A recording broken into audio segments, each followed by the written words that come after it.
Wala pong bagyo pero hinampas ng malalakas na alon ang isang fast craft sa Ormoc City sa Leyte kaninang umaga.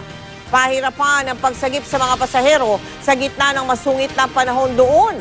Yan at ibang balita mula sa probinsya, tinutukan ni Isay Reyes. Walang patawad ang paghampas ng alon sa seawall sa Barangay Alegria sa Ormoc City. Di na tuloy nakabiyahe ang fast craft na Wisam Express 7. Ang mga pasahero, isa-isang ni-rescue. Unang ibinaba ang isang batang babae.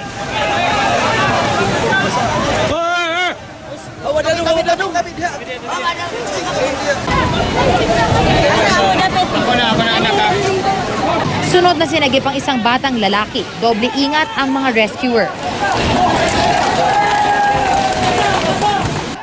Pagkatapos, mga babae naman ang ni-rescue. Gumamit ng lubid ang mga rescuer para maging gabay nila at ng mga sinasaklolohan. Pero habang tumatagal, tumitindi ang alon kaya lalong umindayog ang fast craft. Kaya ang mga di pa nasasagip, nahihilo na raw sa loob. Just a thought, mamulingi ka nga naara ka dito. Aminado ang ilang pasahero na nagpanik sila. Mabuti na lang daw at malapit lang sila sa pantalan at wala pa sa laot. Biyaheng Cebu City pala ang fast craft pero di na nga ito nakalayo ng pantalan dahil sa alon at malakas na hangin. Tumagal na mahigit 2 oras bago nasagip ang 41 pasahero. Ayon sa pamunuan ng Wisam Express, binigyan na nila ng assistance ang lahat ng pasahero, kabilang ng isang isinugod sa ospital matapos ma-mild stroke. Ayon sa Pag-asa, dulot ng thunderstorm ang sama ng panahon sa lugar kaninang umaga. Pati naman ilang bahagi ng Ormoc, binaha, kaya sinuspindi ang pasok sa ilang eskwelahan.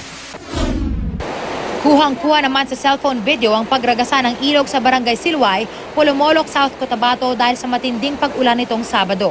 Nasa 35 bahay ang napinsala kaya mahigit 140 pamilya ang inilikas. Isinailalim na sa state of calamity ang Barangay Silway para magamit ang calamity fund sa rehabilitasyon ng lugar. Hanggang General Santos City, apektado sa pag-apaw ng Silway River, 5 bahay ang inanod. Sa Cagayan de Oro City, umapaw naman ang Iponan River kagabi. Lumikas ang maraming residente pero umuwi rin sila nang humupa ang tubig kanina. Isay Reyes, Nakatutok, 24 Oras.